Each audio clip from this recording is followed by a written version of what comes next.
Hi, friends. Thanks for downloading the Money Girl podcast. I'm Laura Adams, the author of Money Girl's Smart Moves to Grow Rich. You can get a copy of the paperback or ebook at your favorite bookseller. I received this question from Kate. My boyfriend and I are professionals in our early 30s and have been talking about buying a house together. Although we probably will get married in a few years, we don't want to wait to buy because housing prices are rising in our area. What are the risks of buying property together before marriage? No matter if you're thinking about buying real estate with a romantic partner, friend, or business associate, there are important financial, legal, and emotional issues to consider. In this two-part series, I'll give you advice to stay safe. An increasing number of home buyers are teaming up to buy real estate. Maybe you're like Kate, who's toying with the idea of committing to a house before marriage. Or perhaps you're thinking about making a real estate investment with a friend, relative, or coworker. There certainly are advantages to pooling funds and buying a home or investment property that you might not be able to afford on your own. However, buying real estate with someone else can easily damage your finances and your relationship if you're not careful. Unmarried couples don't have as many legal rights as married couples, so it's very important to consider all the potential pitfalls of buying property with a boyfriend or girlfriend. When you buy a home, you receive a document called a deed, which shows the names of the owners and how you legally own the property. This is one of the first decisions you'll need to make. If you're not married, you have two main ownership options. The first is called tenants in common. This is when each person owns a distinct share of the same property, which can be in any proportion, such as 50-50 or 75-25. When one tenant in common dies, shares go to his or her beneficiaries, not to the other owner. This is a common type of title for unmarried co-owners, especially if each contributes different amounts to the purchase. Each owner can sell or give away his or her interest in the property.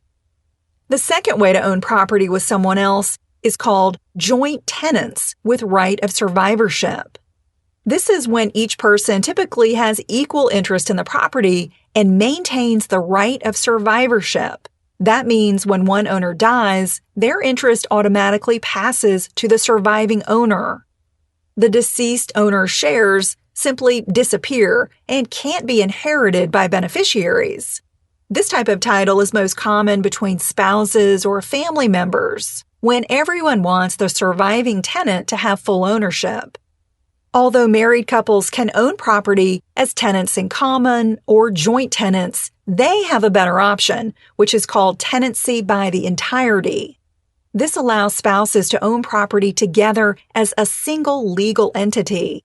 This protects each person because a creditor of one spouse can't attach and sell the interest of the property that the other spouse owns. Only creditors of the couple can touch property owned as tenancy by the entirety. And when one spouse dies, their interest passes to the surviving spouse, just like with joint tenant ownership. Once you've thought about whether you want your interest in a property to pass to the other owner or to your heirs, you'll need to decide how to finance it. Do you each have equal amounts of money to contribute to the down payment? Do you each want to be on the hook for a mortgage? You won't be treated any differently when buying real estate with a partner or friend than with a spouse. However, today's lending environment is tough.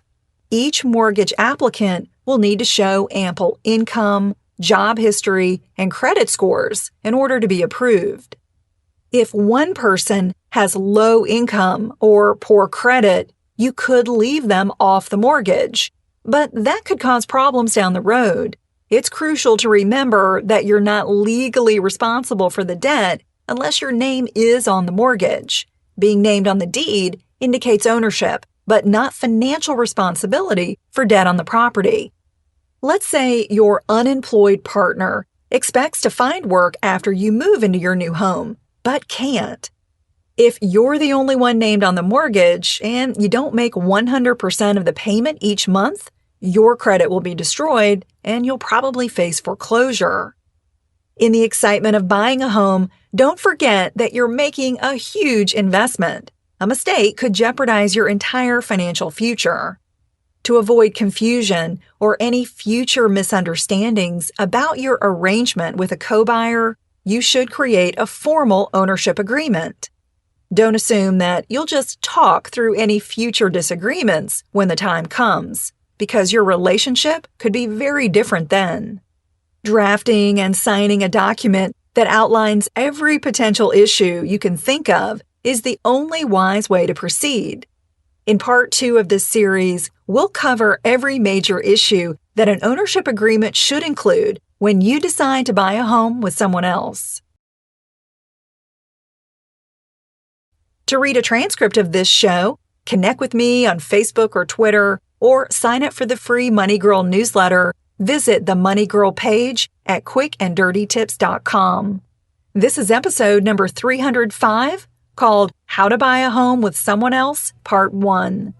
I'm glad you're listening. Cha-ching!